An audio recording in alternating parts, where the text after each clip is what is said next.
By 1944, the German Wehrmacht had been fighting for 5 long years. They were, in many respects, the most professional and battle-hardened army in the world. Their generals, steeped in a long tradition of military excellence, believed in order, logic, and methodical planning. German military doctrine emphasized precision, careful coordination of forces, and exploiting every tactical advantage. They were masters of defensive warfare, having perfected techniques of building strongpoints, laying minefields, and using counterattacks with devastating efficiency. They believed in clear lines of command, detailed intelligence, and the systematic destruction of enemy forces. When they looked at the Allied armies preparing for D-Day, they saw a number of things. They saw American industrial might, which they respected for its sheer volume.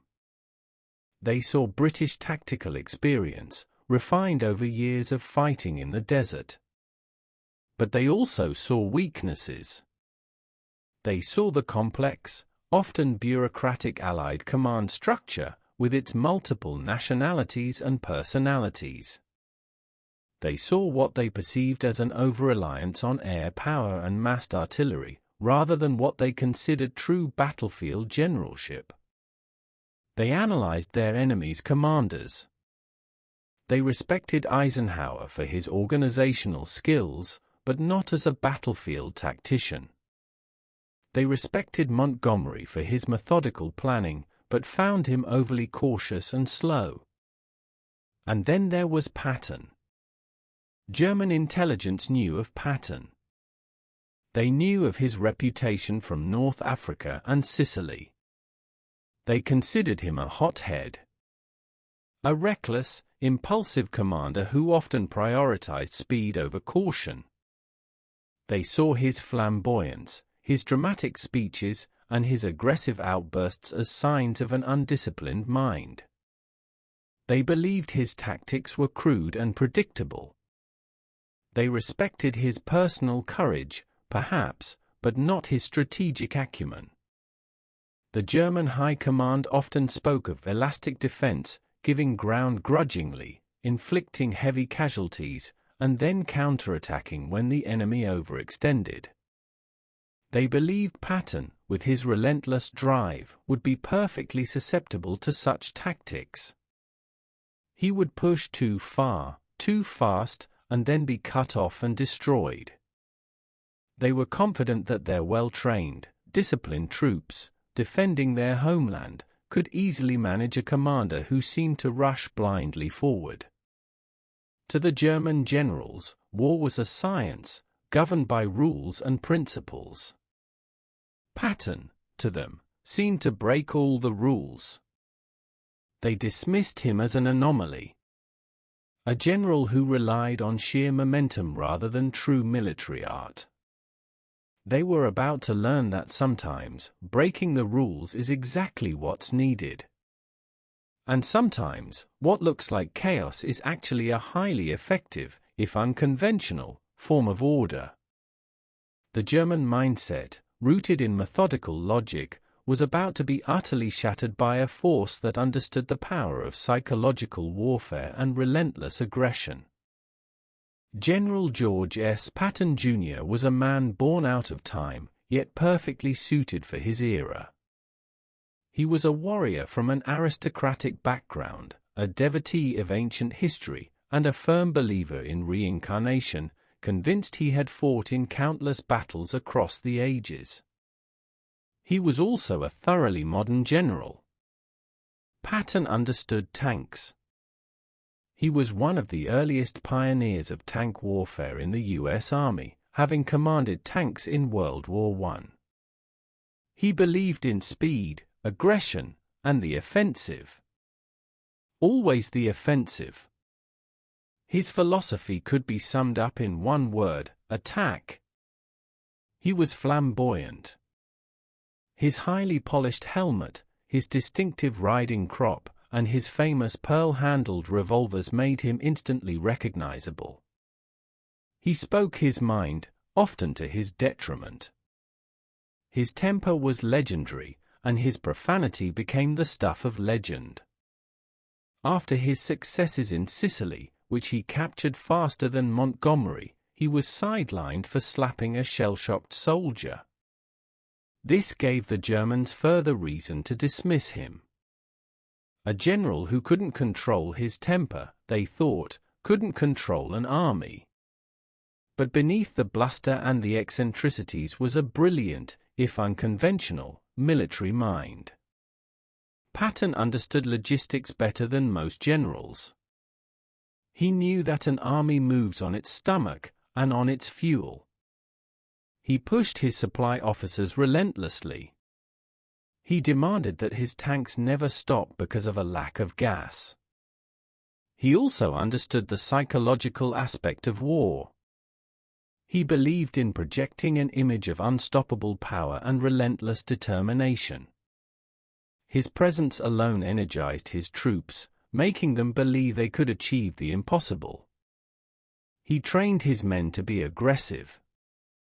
He instilled in them a mindset of constant forward motion. "Grab the enemy by the nose and kick him in the ass" was one of his more polite phrases. He hated anything that slowed his army down. Roadblocks, fortifications, even heavy rain, he saw them all as personal affronts. He pushed his commanders to take risks, to bypass strong points, and to cut off retreating enemy forces rather than engaging them head-on. He was a master of combined arms, integrating infantry, tanks, and artillery into a cohesive, fast-moving force. He was also ruthless. He believed in taking the fight to the enemy, in destroying their will to resist. He didn't care for measured advances or cautious withdrawals. He demanded speed. He demanded momentum. The German High Command looked at this man, this maverick, and saw only a dangerous hothead. They saw his occasional gaffes and mistook them for incompetence. They failed to understand that his recklessness was often a calculated risk. His indiscipline was a deliberate strategy to break the mold of conventional warfare. Patton didn't fit their neat, logical boxes. He wasn't a methodical planner like Montgomery. He wasn't a defensive genius like Rommel. He was a force of nature. And in the summer of 1944, with the Allied forces bogged down in the hedgerows of Normandy, a force of nature was exactly what was needed. The German generals thought they understood war. But they had never encountered a general like Patton, who understood the psychological impact of relentless, unstoppable speed. June 6, 1944. D-Day. The Allied armies landed on the beaches of Normandy. The initial success was undeniable. The beachheads were secured. But then, the advance stalled. The Allies ran headlong into the bocage. This was the hedgerow country of Normandy, a claustrophobic, unforgiving landscape unlike anything the Allied armies had trained for. Fields were small, surrounded by ancient, thick earthen banks topped with dense, intertwined hedges, some over 10 feet high. These hedgerows acted as perfect defensive positions for the Germans. Every field became a kill zone. German infantry, masters of defensive warfare, dug in deep. They turned the hedgerows into impregnable fortresses. Machine gun nests were hidden. Anti-tank guns were carefully camouflaged. American infantry, trying to advance, were caught in murderous crossfires. Tanks, particularly the M for Shermans, found the bocage a nightmare. They couldn't drive through the hedges without exposing their soft underbellies to enemy anti-tank weapons like the Panzerfaust. Attempts to smash through the hedgerows often ended with the tank bellying out on the bank, a sitting duck. The Germans, fighting fiercely to defend their homeland, used the terrain to their absolute advantage. They fought with desperation and skill, slowing the Allied advance to a crawl. The battle turned into a brutal, grinding war of attrition, reminiscent of World War I trench warfare. Casualties mounted rapidly for the Allies. Optimistic plans for a rapid breakout from the beachhead faded into a frustrating stalemate. The strategic goal was to break out of Normandy, capture Brittany, and then launch a wide, sweeping offensive across France. But after 6 weeks, the Allies were still largely confined to their beachhead. The British and Canadian forces faced the bulk of the German panzer divisions, fighting desperately for Caen. The American forces, under General Omar Bradley, were pushing through the western sector, encountering equally fierce resistance. The German generals were confident. They believed they had effectively contained the Allied invasion. They knew the Bockage was bleeding the Allies white. They could afford to lose ground slowly, inflicting maximum casualties, knowing that the Allies would eventually falter.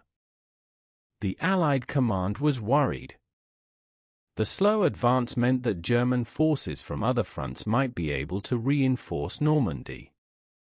It meant that the logistical build-up for the larger offensive was being squeezed into a very small area. Morale among the infantry was suffering. The constant close-quarters combat in the hedgerows was terrifying. The stage was set for a desperate gamble. A way to break the deadlock. And that way would involve unleashing a general whose unconventional style the Germans had dismissed as reckless.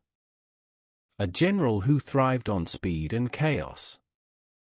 A general who believed that even the thickest hedgerow could be bypassed, or simply blown away. The Bockage was a natural fortress. But it was about to meet a force that would treat it not as an obstacle, but as an inconvenience to be overcome with brutal efficiency. In the midst of the Normandy stalemate, German high command continued to look at the Allied generals through their own rigid lens. They saw Eisenhower as the great organizer, not a field commander. They believed Montgomery was cautious to a fault, always demanding overwhelming superiority before making a move. And then there was Patton. German intelligence knew he was in England. They knew he was slated to command an army. But they also believed he was commanding the fictitious 1st U.S. Army Group, FUSAG, a phantom army created by Allied deception to convince the Germans that the main invasion would come at Pas-de-Calais. They were convinced Patton was being used as a decoy because he was too obvious. Patton is a showman, they muttered in their meticulously clean headquarters. He's all bluster. He's not suited for methodical warfare. They saw his previous record, specifically the Sicily campaign. Yes, he had been fast. He had captured Palermo with breathtaking speed. But he had also outrun his supplies and had to pause. He had also been reprimanded for slapping soldiers, a clear sign, to the German mind, of an undisciplined leader. They believed his aggressive, relentless style would be easily countered by their own tactical defensive brilliance. They thought Patton would simply charge into their prepared defenses, bleed his army dry, and then be forced to retreat.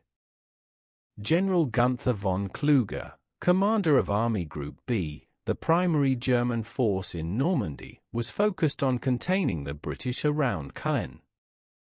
He viewed the American sector to the west as secondary.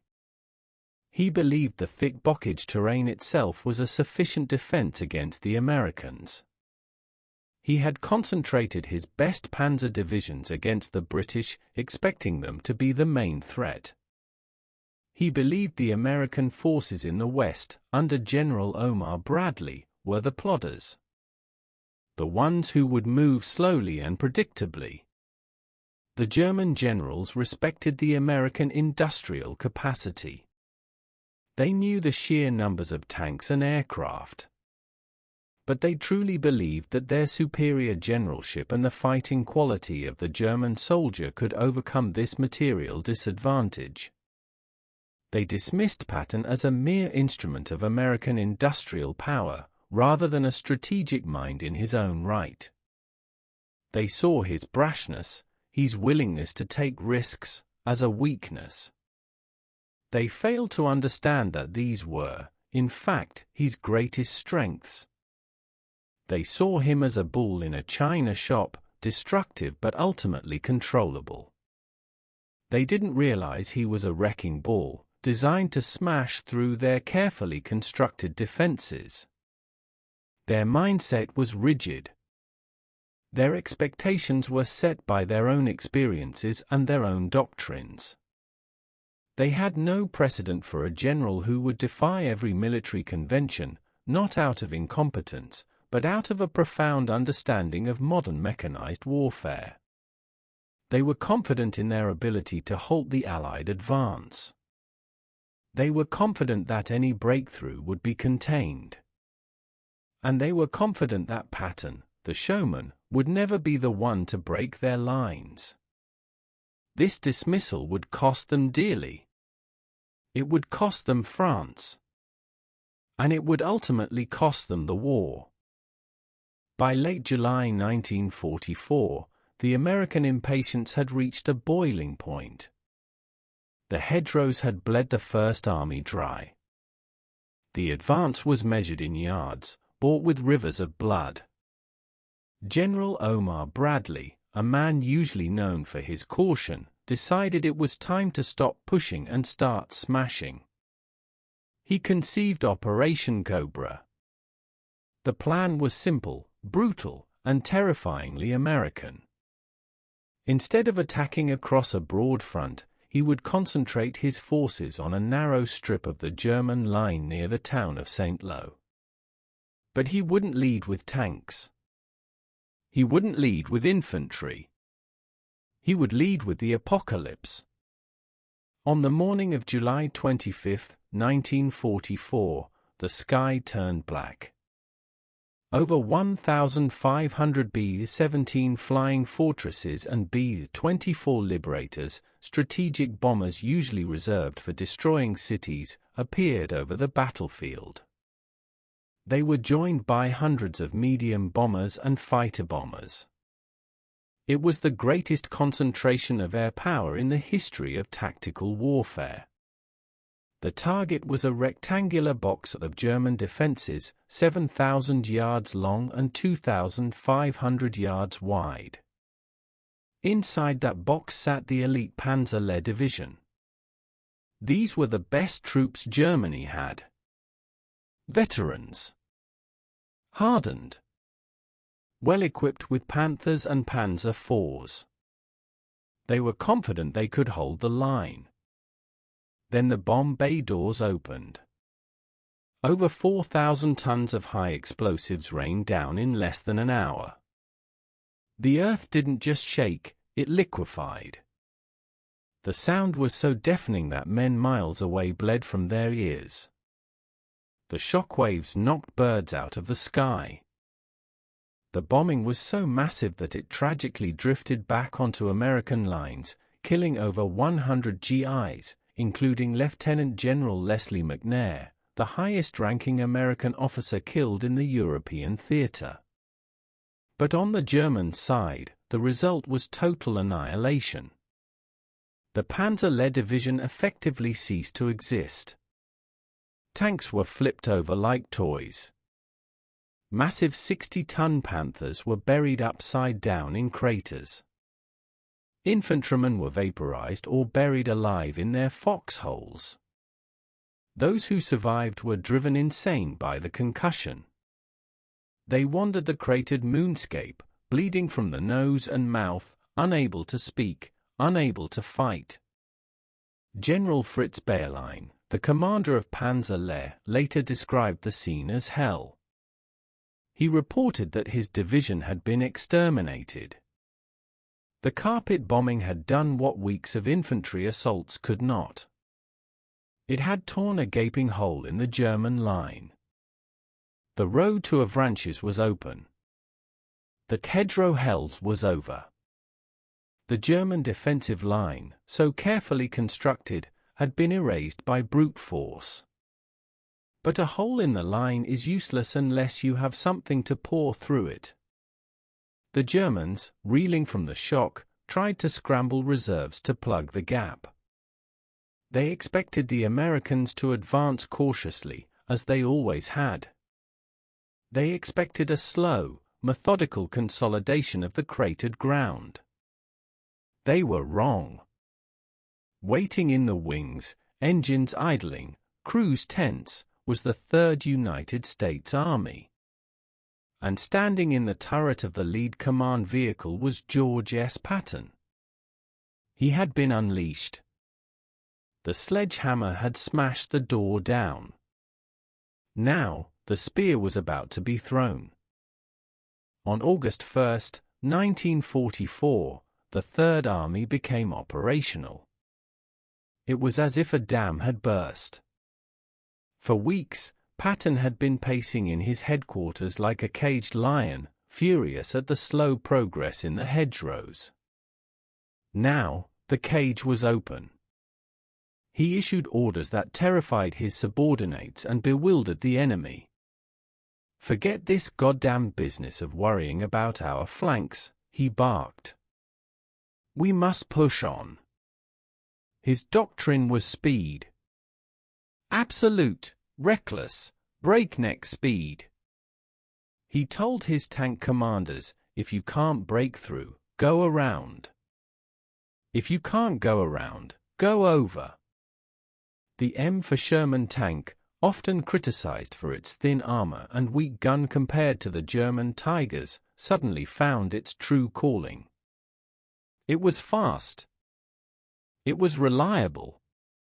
Patton used it not as a dueling weapon, but as a racing car. The Third Army poured through the gap at Avranches like a flood. They didn't stop to secure towns. They didn't stop to mop up resistance. They simply bypassed the German strongpoints, leaving them isolated to be dealt with by the infantry following behind. The Germans had never seen anything like it. Their doctrine relied on establishing a new defensive line, digging in, and fighting a delaying action. But they couldn't dig in because the Americans were already behind them. German command posts would report that the front line was secure, only to look out the window and see American Shermans rolling down the street. General von Kluge, the German commander, was paralyzed. His maps were useless. By the time he received a report of American positions, the Americans were already 20 miles further east. Patton was moving faster than the speed of information. He split his army. One corps turned west into Brittany to capture the ports. The rest turned east, towards the heart of France. The German generals who had dismissed Patton as a showman were now in a panic. They realized too late that his recklessness was a calculated strategy of chaos. By moving so fast, he was denying the Germans the one thing they needed most: time. Time to regroup. Time to refuel. Time to think. Patton was inside their decision cycle. He drove his men mercilessly. He was everywhere, at the front, at the crossroads, shouting, waving his riding crop, urging the tanks forward. Haul ass and bypass became the motto of the Third Army. The soldiers, who had been bogged down in the misery of the hedgerows, were suddenly energized. They were winning. They were moving. The wind was in their faces. The dust was in their teeth. They were liberating a town before breakfast and another one before dinner. The psychological impact on the Germans was devastating. They felt like they were fighting a ghost army. They would set up an ambush, only to find the Americans had gone around them on a dirt road. They would retreat to a bridge, only to find American tanks already crossing it. Patton had turned the battlefield into a racetrack. And he was driving the fastest car. The backbone of the German defense wasn't being broken by heavy artillery or massive assaults. It was being snapped by speed. August 1944 became known as the Great Swan, the rapid advance of Allied armies across France. But it was Patton's Third Army that led the pack. The statistics of the advance are staggering. In just 2 weeks, Patton's forces liberated an area the size of Great Britain. They were advancing up to 60 miles a day. This was unheard of in modern warfare. It was faster than the German blitzkrieg of 1940. The maps in the Allied headquarters couldn't keep up.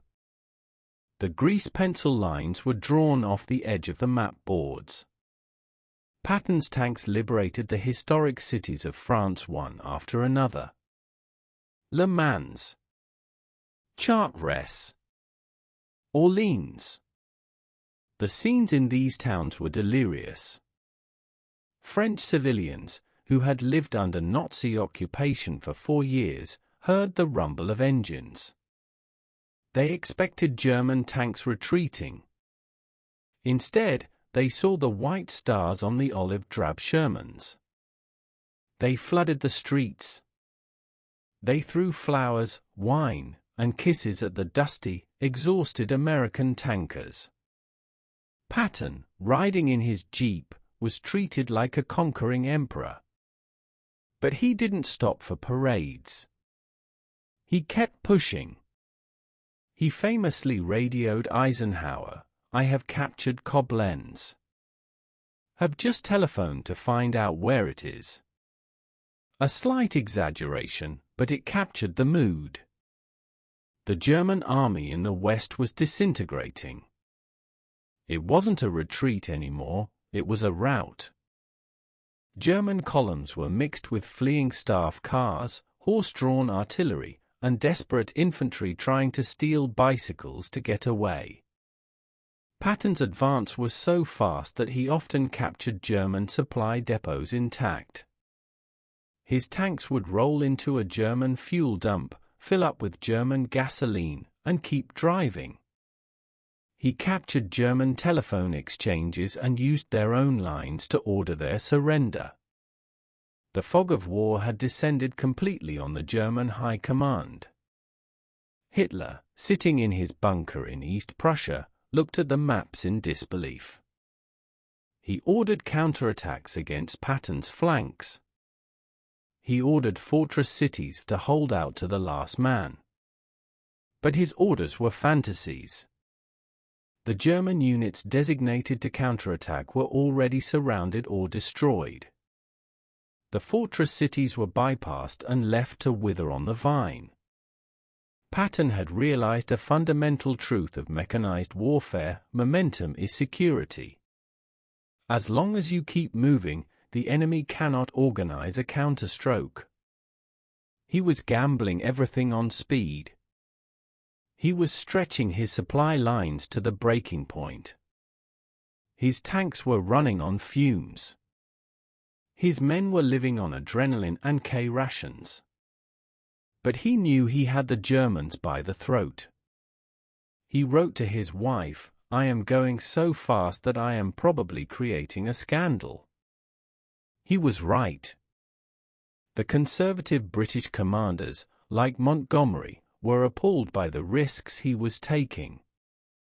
They worried about his open flanks. They worried about logistics. But Patton didn't worry. He looked at the map and saw only one thing: the Rhine River. And he was determined to get there before the Germans could build a wall to stop him. The sheer speed of Patton's advance created a massive tactical problem. His army was a long, thin spear thrust deep into enemy territory. His flanks, the sides of his army, were open for hundreds of miles. In traditional warfare, you need infantry divisions to protect your flanks. You have to move slowly to ensure you aren't cut off. Patton didn't have the troops to do that. He was sending everyone forward. To the German generals, this looked like suicide. They planned to slice into Patton's exposed flank and cut off his head. But Patton had a secret weapon that the Germans hadn't accounted for. The 19th Tactical Air Command, TAC, led by General O.P. Weiland. Patton and Weiland had made a deal. Patton told him, "I'll protect your airfields if you protect my flanks." It was a revolutionary concept. Air power replacing ground troops. Fighter bombers, P-47 Thunderbolts and P-51 Mustangs, patrolled the skies on either side of Patton's column. They acted as flying cavalry. Anytime a German unit tried to form up for a counterattack against Patton's flank, the P-47s would swoop down. They unleashed rockets, bombs, and .50 caliber machine gun fire. They decimated German tank columns before they could even start their engines. They forced the Germans to move only at night, further slowing their reaction time. The roads of France were lined with the burning wreckage of German vehicles that had tried to strike at the Third Army. Patton famously said, "I don't have to worry about my flanks. The 19th TAC takes care of them." This air-ground cooperation allowed Patton to violate the basic rules of military strategy. But while the Luftwaffe was powerless to stop him, there was one enemy Patton couldn't shoot. Logistics. A Sherman tank consumes gallons of fuel every mile. A truck convoy burns fuel to deliver fuel. As the Third Army raced further away from the supply ports in Normandy, the umbilical cord stretched tighter and tighter. The Red Ball Express, a massive truck convoy system operating 24/7, was created to feed the beast. But it wasn't enough. Eisenhower, the supreme commander, had to make a choice. He had two armies racing for Germany, Montgomery in the north and Patton in the south. He didn't have enough fuel for both to attack at full speed. Montgomery argued that he should get the priority for a narrow thrust into the Ruhr. Patton argued that he should get the gas because he was already moving faster and killing more Germans. The politics of the alliance came into play. Patton began to see the fuel gauges on his tanks dropping towards empty. He started to hoard gas.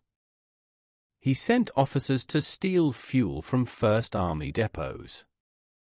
He ordered his tankers to capture German gas stations. The Germans, realizing this, started destroying their fuel dumps as they retreated. The race was no longer just against the Wehrmacht, it was against the needle on the dashboard. Patton knew that if he stopped, the Germans would dig in. The war would drag on. He pleaded with Eisenhower, "My men can eat their belts, but my tanks have got to have gas." But the flow was trickling to a halt. The German generals, watching their own decimated units retreat, finally saw a glimmer of hope. Not because they had beaten Patton, but because Patton was beating himself. The flak hadn't stopped him. The panzers hadn't stopped him. But the logistics were about to do what the entire German army could not, put the brakes on the Third Army. By mid-August 1944, the German army in Normandy was not just retreating, it was being herded into a killing field. Patton's rapid advance to the south had created a massive hook. The British and Canadians were pushing down from the north, hammering the Germans against the anvil. Patton was the hammer, swinging up from the south towards the town of Argentan. The German 7th Army and the 5th Panzer Army were trapped in a pocket between Falaise and Argentan. Inside this pocket were 100,000 German soldiers, thousands of tanks, and the remnants of the elite SS divisions. Patton saw the opportunity for the greatest encirclement in military history, a canny that would end the war in the West right there. His tanks reached Argentan. He looked at his maps. The British at Falaise were only 15 miles away. "Let me go on to Falaise and we'll drive the British back into the sea for another Dunkirk," he famously quipped to General Bradley. He wanted to close the trap tight. He wanted to strangle the German army. But politics and caution intervened. General Bradley, worried about friendly fire incidents if the two Allied armies collided head-on, ordered Patton to halt. "Halt!" Patton screamed. "We are on the verge of total victory." He was furious. He argued. He pleaded. But the order stood. The Third Army stopped at Argentan. This left a narrow gap, the Falaise Gap, open for several days. Through this gap, thousands of German soldiers managed to escape, including many senior commanders who would live to fight Patton another day. However, for those who couldn't escape, the Falaise pocket became hell on earth. Allied tactical air power descended on the trapped columns. Artillery rained down from all sides. The roads became clogged with the burning wreckage of the Wehrmacht. Dead horses, destroyed tanks, and shattered vehicles stretched for miles. The stench of death was so overpowering that pilots flying thousands of feet above reported smelling it in their cockpits. The Germans called it the corridor of death. It was the graveyard of the German army in France. While Patton was frustrated that the trap hadn't been closed sooner, the result was still a catastrophe for Germany. They lost over 50,000 men captured and 10,000 killed in the pocket.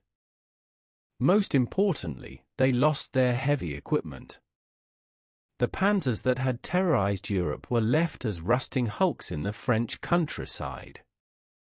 The German generals who had dismissed Patton as a reckless amateur were now fleeing for their lives, abandoning their staff cars and running on foot through the forests. They realized that Patton's speed had outmaneuvered their entire defensive strategy. He had turned their flank, cut their supply lines, and forced them into a slaughterhouse. That fog of war had cleared for the Germans, revealing a terrifying reality: they were no longer fighting a war of position. They were fighting a war of survival against a general who moved faster than they could think. September 1944. The miracle of the West had faded. The Allied advance, which had seemed unstoppable, ground to a halt. It wasn't German resistance that stopped Patton, it was logistics. The Great Swan across France had consumed fuel at an unprecedented rate. Eisenhower, managing a coalition of armies, made the controversial decision to prioritize supplies for Field Marshal Montgomery in the north for Operation Market Garden, the attempt to bridge the Rhine at Arnhem. Patton was furious. His Third Army was stalled near the Moselle River, tanks dry, engines silent. To hell with potential threats, he argued. Give me the gas and I will be in Berlin in 2 weeks. But the gas went north. This pause gave the Germans the one thing they desperately needed, a breathing spell. They dubbed it the miracle of the West. They regrouped. They reorganized their shattered divisions. They dug in along the Siegfried Line and in the fortress city of Metz. When Patton finally got enough fuel to move again, the weather had turned. The sunny days of August were replaced by the freezing rain and mud of autumn. The Third Army found itself in a brutal, grinding campaign in Lorraine. Metz, a fortress city surrounded by massive concrete forts, proved to be a tough nut to crack. The Germans fought with renewed desperation. They were defending the borders of the Rhine now. The German High Command, seeing Patton halted, allowed themselves a moment of relief. They believed that the Patton threat had been contained. They thought that in a static, muddy war of attrition, their defensive expertise would neutralize his speed. They underestimated him again. Patton adapted. He used heavy artillery to smash the forts. He used infantry to infiltrate the defenses. He famously declared, "We're going to go through them like crap through a goose." It was slow, bloody work. But the Third Army kept chewing forward.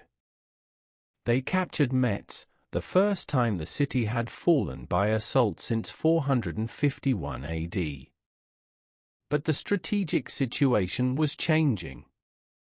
Hitler was planning a massive counterstroke. He believed the Allies were overextended. He believed the alliance between the British and Americans was fragile. He gathered his last reserves, the 6th Panzer Army, the 5th Panzer Army. He planned to strike through the Ardennes forest, split the Allied armies, and capture the port of Antwerp. He was banking on surprise. And he was banking on the Allied generals being too slow to react. He specifically looked at the map and saw Patton's Third Army heavily engaged in the south, in the Saar region. He assumed Patton was pinned down, stuck in the mud, irrelevant to the battle in the north. German intelligence reported, "Patton is fully committed in the Saar. He cannot disengage." This assumption, that Patton was like any other general, bound by the laws of physics and logistics, would be Hitler's final, fatal mistake. December 16, 1944. The Battle of the Bulge began. Out of the mist and snow of the Ardennes, 200,000 German troops and nearly 1,000 tanks slammed into the thin American lines. It was a massive surprise. The Americans were reeling. Key crossroads were captured. Thousands of GIs were surrendering. The 101st Airborne Division was surrounded in the town of Bastogne, cut off from all support. Eisenhower called an emergency meeting of his commanders at Verdun on December 19. The mood was grim. The Germans had created a massive bulge in the Allied line. Eisenhower turned to Patton. "George, how long will it take you to turn your army around and strike the Germans in the flank?" The room went silent. To disengage an entire army, hundreds of thousands of men, thousands of tanks, from active combat, rotate them 90 degrees, and march them 100 miles north over icy roads in the middle of winter, it was a logistical impossibility. German generals estimated it would take at least a week, probably 2. Patton looked at Eisenhower. "I can attack with 3 divisions in 48 hours. The other generals gasped. They thought he was boasting. They thought he was insane. "Don't be fatuous, George," someone said. But Patton wasn't boasting. He had already anticipated the order.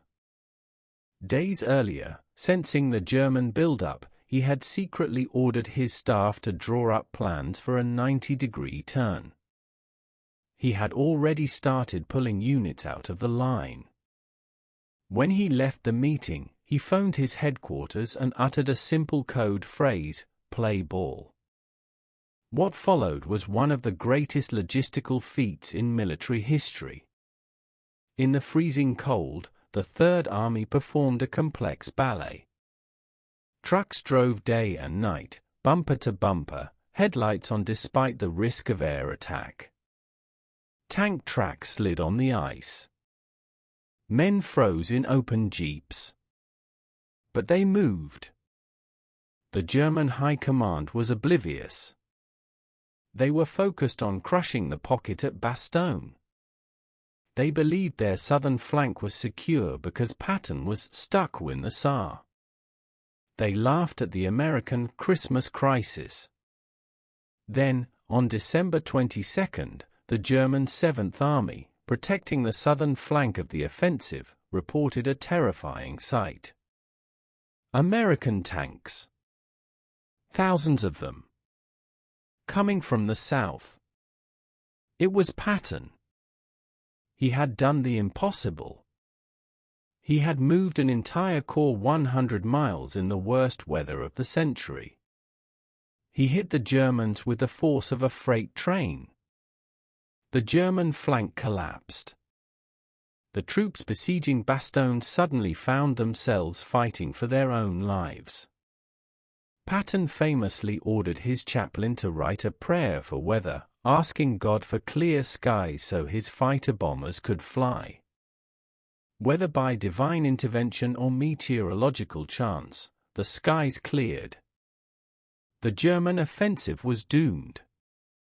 The generals who had dismissed Patton as a chaotic showman were now facing the full wrath of his organized chaos. He had turned their surprise attack into a trap.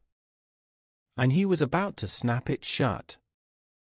On December 26, 1944, the lead tank of Patton's 4th Armored Division, commanded by Creighton Abrams, the man the modern M1 tank is named after, broke through the German ring at Bastogne. They linked up with the 101st Airborne. The siege was broken. The Battle of the Bulge was effectively over. The Germans had spent their last reserves. Now, the endgame began. Patton didn't stop. He argued for immediate pursuit. "Let's keep the bastards rolling," he urged. He drove the Third Army east, smashing through the Siegfried Line, the west wall, that the Germans claimed was impenetrable. He used his bull tactics, smashing through fortifications with heavy artillery and tank dozers. By March 1945, he reached the Rhine River. The Rhine was the psychological heart of Germany. The Germans blew the bridges to stop the Allies. Montgomery, in the north, spent weeks preparing a massive, set-piece crossing operation involving thousands of airborne troops and massive artillery barrages. Patton didn't want to wait. On the night of March 22, without any artillery preparation or airborne support, the U.S. 5th Infantry Division of Patton's army silently rode across the Rhine at Oppenheim. They caught the Germans sleeping. By the time the Germans woke up, Patton had a bridgehead. The next day, Patton walked halfway across a pontoon bridge, stopped, and famously urinated into the Rhine River. It was a crude, defiant gesture. A signal that the barrier to Germany was broken. He sent a message to Eisenhower, "I have crossed the Rhine, have just pissed into it." The road to the heart of the Rhine was open. The Third Army raced across Germany. They captured Frankfurt. They captured Nuremberg. They liberated concentration camps like Ohrdruf and Buchenwald, where Patton, tough as he was, became physically ill at the sights and forced German civilians to tour the camps to see what they had done. They pushed all the way into Czechoslovakia and Austria. The German army in the West simply ceased to function as a cohesive force. Units surrendered by the thousands to Patton's troops. German generals, captured in their headquarters, often asked to meet Patton. They wanted to see the crazy cowboy who had destroyed their precise, logical plans. Field Marshal Gerd von Rundstedt, the doyen of the German officer corps, reportedly called Patton "your best general." When the war ended in May 1945, Patton's Third Army had liberated 81,522 square miles of territory. They had captured 1,280,688 prisoners. They had killed or wounded nearly 500,000 enemy soldiers. The German High Command had started the campaign in Normandy dismissing Patton. They viewed him as undisciplined, reckless, and technically inferior to their own staff officers. They ended the war in captivity, defeated by the very qualities they had mocked. They learned that in modern war, speed is not just a tactic, it is a weapon. They learned that the ability to improvise, to move faster than the enemy can react, and to relentlessly pursue a broken foe is the ultimate form of generalship. Patton broke their backbone not just with tanks and bullets, but with sheer, unstoppable will. He was the nightmare they never woke up from.